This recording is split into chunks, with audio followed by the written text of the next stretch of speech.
what are you going to do? Well, maybe they can do some to the Supreme Court, appeal to the Supreme Court. Yeah. Let's play some Supreme Court jingles. Fall in line or this court is neat. Peace, brother. Now, everybody know I am the judge. Supreme Court, SCOTUS. Thank you to our producers following through with some of those jingles there, and we'll thank you in the first break. I wanted to start out. Second break. I wanted to start out the SCOTUS segment here with just a fun little clip that I found and sent to you, Gons, if you have that ready. The Honorable, the Chief Justice and the Associate Justices of the Supreme Court of the United States. Oh, yay, oh, yay, oh, yay. All persons having business before the Honorable, the Supreme Court of the United States are admonished to draw near and give their attention, for the court is now sitting. God save the United States and this honorable court. So that is the ritual, the opening ritual. Yeah. Yes, the opening ritual for the Supreme Court, and that phrase there, "Oyez, oyez, oyez." I thought it was very fascinating. And whenever you hear things done in triplets, especially in a ritualistic form, especially done by the government, I wanted to look into it and see, what does this mean? We love the little occult practices built into our civil society. And it's less exciting than I was hoping. Oye, more or less, is taken from old English and means hear ye. So it's kind of a hear ye. Everybody gather around. It's time to listen to the Supreme Court, guys. And I wanted to play that out there. And just so some producers, jingle makers could take that sample, and let's keep crafting, let's keep perfecting, let's keep adding that in there, because the Supreme Court drama is far from over. Maybe I'm pulling an audible. Instead of screaming when you hear the number 33, you say, "Oh yeah!" What is it? Oh yay! Oh yay! Yeah, that's good. Yeah, just scream "Oh yay" 3 times. And love it. Explain yourself. I'm going to give you another sort of rundown. Do you mind? Sure. Okay, Rundowns. We're starting with theguardian.com. The headline, yes, the Guardians of Truth over at theguardian.com. The headline is "Fears of Violence Against Pro-Choice Protests Intensify Amid Wave of Attacks."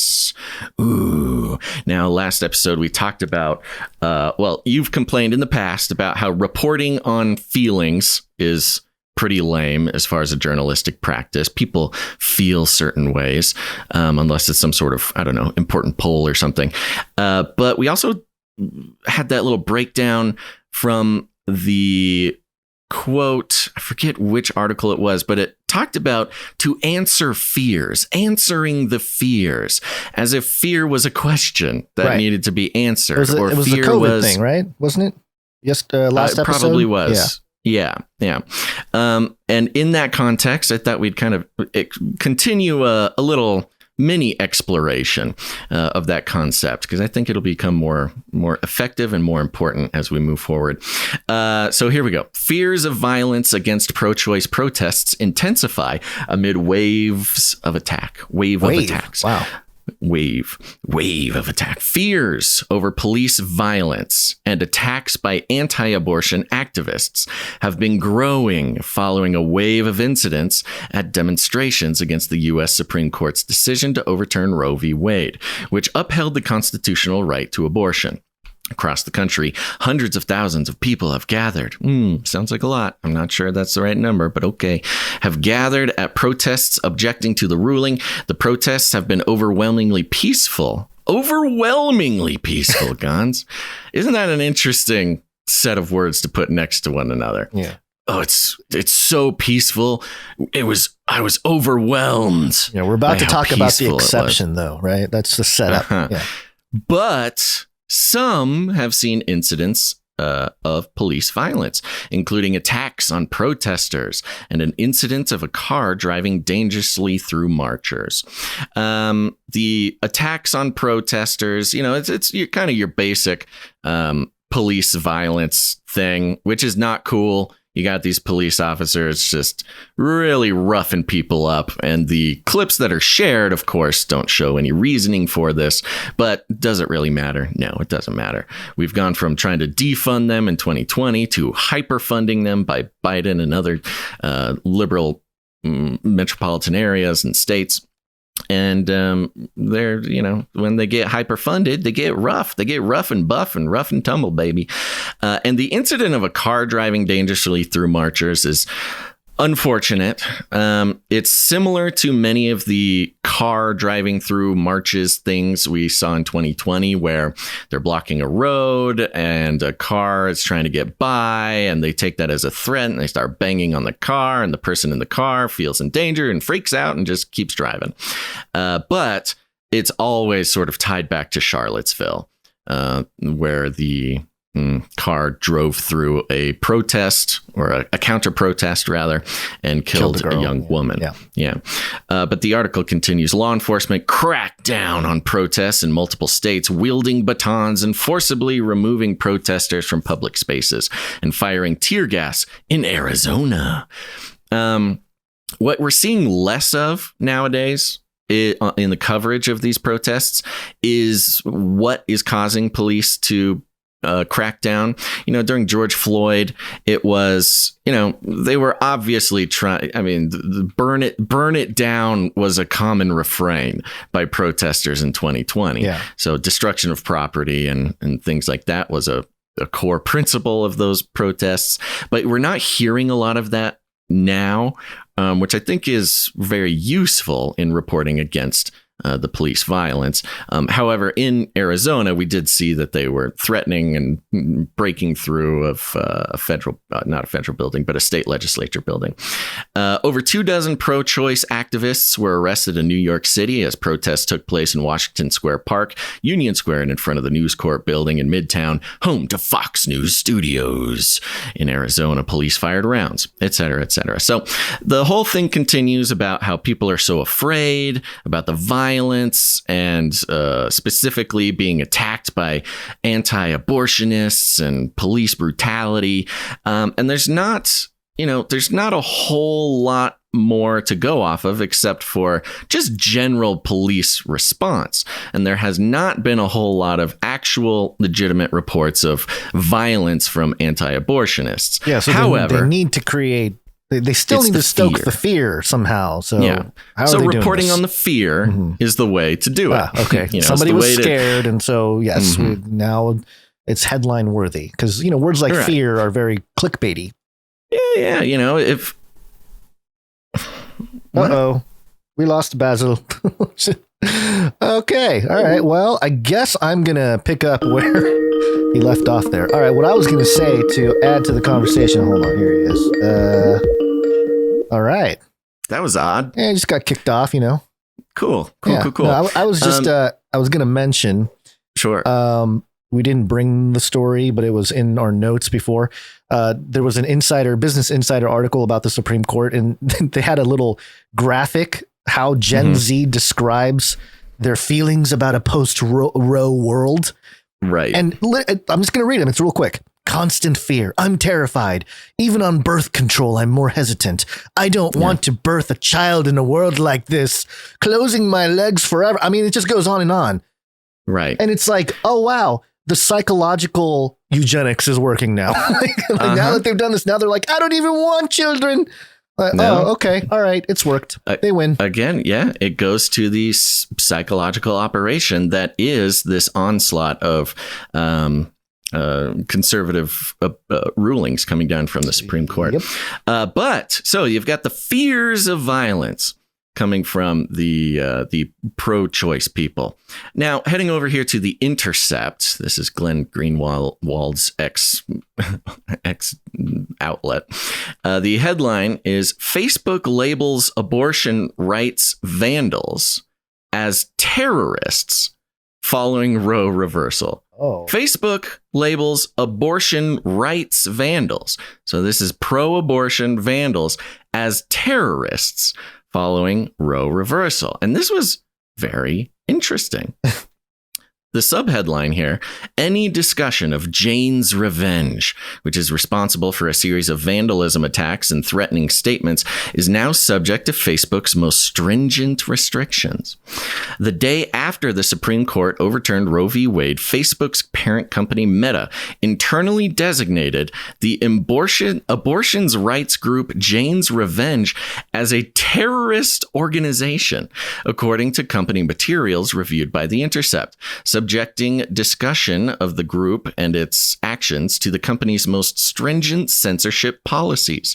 Experts say the decision, Meta's first known policy response for the post-Roe era, threatens free expression around abortion rights at a critical moment. The brief free expression of terrorist guns. The brief internal bulletin from Meta Platforms Inc., which owns Instagram and Facebook, was titled, quote, "Emergency Micro Policy Update, Terrorism, Jane's Revenge," and filed to the company's internal Dangerous Individuals and Organizations rulebook, meaning that the abortions rights group, which has so far committed only acts of vandalism, will be treated with the same speech restrictions against, quote, praise, support, and representation applied to the Islamic State and Hitler. They're on the same list as ISIS and Hitler. Well, here's my question. Who else is on that list? I'm sure there are conservatives. Oh, of course. You know, and the MAGA people on there, Q people probably. Oh, I'm sure they are. Just welcome to the club. Jane's Revenge. It's your welcome party. The memo circulated to Meta moderators on June 25th describes Jane's Revenge as a, quote, far-left extremist group that has claimed responsibility on its website for an attack against an anti-abortion group's office in Madison, Wisconsin in May 2022. The group is responsible for multiple arson and vandalism attacks on pro-life institutions. Terrorist groups receive Meta's strictest Tier 1 speech limits. Treatment, the company says, is reserved for the world's most dangerous and violent entities, along with hate groups, drug cartels, and mass murderers. Interesting how Facebook doesn't consider themselves as any kind of threat to society. They're the arbiters, but also powerful that the only two institutions that can deem a group terrorist are our government or our intelligence agencies and Facebook. Well, they might not be the only ones that can do it, but they certainly are the biggest ones. Well, they're the ones that can declare and actually do something. I mean, and not have do real something. ramifications. Well, neither do. You know. Yeah. Well, I guess I think they do. If you're no. labeled a terrorist by the government, you lose your rights. If you're labeled a terrorist by Facebook, you lose your ability to post. Almost, no, even more than that. Everybody loses their rights to talk about you or praise you. You know, it's really is a First Amendment issue, as all Facebook, just the very existence of Facebook has turned out to be. They literally sort of enforce a restriction of First Amendment rights regarding certain entities, like ISIS, Hitler, and Jane's Revenge. But I just thought this was really fascinating to juxtapose. You've got the fears from pro-choice protesters that violence might happen. Meanwhile, there is so much politically motivated terrorist activity against pro-life institutions that they needed to identify and categorize a pro-abortion activist group as terrorists, which, of course, terrorism, the definition is pretty specific, meaning you aim to terrorize or scare, commit acts of violence or vandalism or whatever based on political beliefs with the hopes of changing, threatening people out of their political action. And that's, by definition, what this group is doing. And Facebook swoops in to make quite an interesting statement. Not just statement, but the act itself is quite the statement. And it goes on and it talks more about this categorization. Is it legit? Is it not? Whatever. But it's the rest of it is kind of boring. You can go check it out. If you are on our newsletter list, go to canarycry.party, sign up for the newsletter. You've got all these sources in your email box. It's worth a read. So I just thought, in the continuing crafting of the division in our country, Facebook, I don't know what they're thinking with this.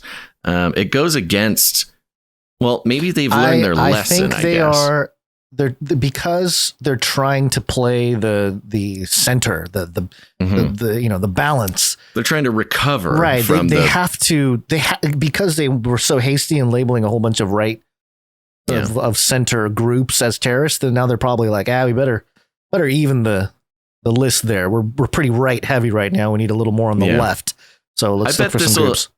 I bet this might be related to just the scores of lawsuits that they are facing. To their censorship of conservative groups for the past 2 years. They need more balanced data that they can share to the court. See, we're balanced. We equally call everybody terrorists. Just to put the cherry on top with all the SCOTUS stuff here. 33 is the number of completion of the Great War. This is Yahoo News, and the headline: Poll, confidence in Supreme Court collapses as just 33% agree with decision to overturn Roe v. Wade. Oh, interesting. Yeah, 33% there. Okay. It just keeps popping up, doesn't it? Yeah. Well, and then we got this Fox article here. Fox, really? Making me do ad stuff here. Okay. Yeah. Yeah. You know, this was actually an interesting one. Why don't you read until the 33? Okay. And then let's talk about it for just a moment. This is the headline. One more blockbuster Supreme Court decision could still be coming even after Friday's abortion ruling. And it says here, believe it or not, overturning Roe v. Wade may not be the Supreme Court's most dramatic decision this year. Instead, its ruling on West Virginia v. the Environmental Protection Agency could prove far more consequential. It could literally upend how our government works. Yay! For the better, says Fox. Yes, Fox has a lot of opinions about this story. West Virginia versus the EPA asks whether the important policies that impact the lives of all Americans should be made by unelected DC bureaucrats or by Congress. This SCOTUS could well decide that ruling by executive agency fiat is no longer acceptable. The case involves the Clean Power Plan, which was adopted under President Barack Obama to fight climate change. The program was estimated to cost as much as $33 billion per year and would have completely reordered our nation's power grid. The state of West Virginia, joined by 2 coal companies and others, sued the EPA, arguing the plan was an abuse of power. Yeah.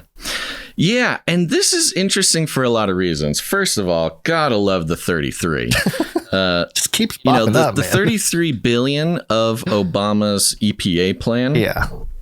Same price as Biden's first attempt to get his big chunk of money for Ukraine. Wow. It's like, hey, they're good buddies. They both know how to cast the spells. If you want something to happen, you make it worth $33 billion. $33 billion for the EPA from Obama, $33 billion for Ukraine from Biden. Booyah. Doesn't seem to have worked out very well for either of them. They need to, not very effective magicians recently. Yeah. So the state of, you mentioned that part. By deciding in favor of West Virginia, the court could begin to rein in the vast powers of the alphabet agencies in D.C. that run our lives and return it to legislators whom we elect to create legislation. Just as the Supreme Court ruled in Roe v. Wade that abortion laws are more appropriately left up to the people's elected representatives, it may decide in West Virginia versus EPA that Congress and not federal agencies should write our laws.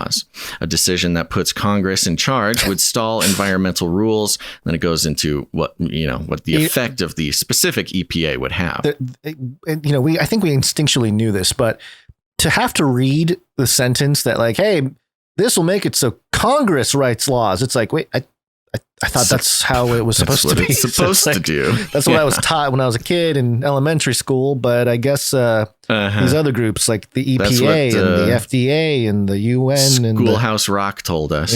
WEF and all those guys are just a bill. Yes, I'm only a bill, and I'm written by unelected bureaucrats. So it goes on quite a bit what this means for the EPA and climate change legislation and things like this. But the more important detail about this is much like how Roe v. Wade was not a law, but was legal precedent that then got applied across the board. This would be setting a legal precedent for unelected bureaucratic alphabet soup agencies to lose their sort of authoritarian power. Yeah. And this is not just the EPA. Remember, these are hired individuals. They are not elected. And yet, certain alphabet agencies, they make decisions that are treated as laws. Similarly to how the CDC works all throughout the pandemic and how that fight's been going. The FDA has had similar back and forth as far as what are you allowed to actually make people do? Like what you say is not law. You can make a recommendation, but people are not forced to follow you. This was the big conversation with mask mandates and the CDC, and of course, vaccine mandates as well. From OSHA, this same fight happened with OSHA. So sort of hidden in this, fairly conservative kind of movement towards defunding, taking away the power of the EPA and the climate change agenda. Hidden within there would also set precedent to take away policy power from the CDC, from OSHA, from FDA, and return the power back to elected officials. Hilariously, in sort of a similar way, Roe v. Wade was decided by unelected officials. And that's the Supreme Court. We do not vote for the Supreme Court. And the fact that their decision is basically upheld as law, it goes along these same lines. And there's a big conversation right now. I listened to a bit of a history of impeachment. After we talked about impeachment in the Supreme Court, I kind of went through a history of the Supreme Court being sort of hated and impeached and replaced and, lots of drama throughout history, the U.S. history, one of which being Abraham Lincoln. Abraham Lincoln disassembled the Supreme Court and packed the court and did this whole thing because while he was trying to abolish slavery, the Supreme Court was deciding and setting down rulings that Abraham Lincoln abolishing slavery was against the Constitution. And he's got a bunch of quotes and a bunch of speeches he made about this. So it's very interesting. This war between the three branches of government has been ongoing since the inception of the country. And look, you know what? As an American realist, that's the way it's supposed to be.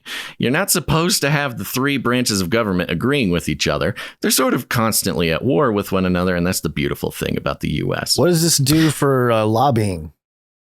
That is a great question. Yeah, I mean, so probably that is a great point. Fattens up those roads. Well, the downstream effects of taking away the authoritative power of non-elected bureaucrats really not only kind of goes back to the very idea that you're talking about, that, laws are supposed to be made by Congress, not Rochelle Walensky or someone. The downstream effects of that are going to be really fascinating. I mean, we are not just talking about, Roe v. Wade and can somebody get an abortion or not. We are talking about we are in the midst of a major reshuffling and reorganization of the sort of ruling bureaucracy, the very fabric of how politics in America works right now is being adjusted. And so it's a very big deal. And it's, I don't know exactly what it's going to look like, but this is not just Supreme Court drama anymore. This is the big time thing that I was talking about last year that they were getting ready to do. Yeah. So we are really at a tumultuous time for just the very structure of our government. I tend to think that we're about to redo a lot of the economic infrastructure, not just around the world, but also in this country. Right. And so the laws have to kind of be in place for that to take place. It's very great resetty, for sure. Yeah. And just to mention, this comes from New York Post. Justice Stephen Breyer's retirement official on Thursday. I got taken out. I slapped it back in there. Final day of SCOTUS term. Supreme Court Justice Stephen Breyer will officially step down from the bench Thursday after the High Court releases its 2 final opinions of its term. Gons, the final opinions are coming. It's SCOTUS getting. It's the SCOTUS getting. We've got the SCOTUS dismantling the current political system. We've got the end of the term with their last 2 final opinions. What will they be? The tension is building. The mystery is palpable. Will they set free the National Guard soldiers who are being forced to take the vaccine? What will be included? What if it's reveal the aliens and Fauci goes to jail? Both of those are possible.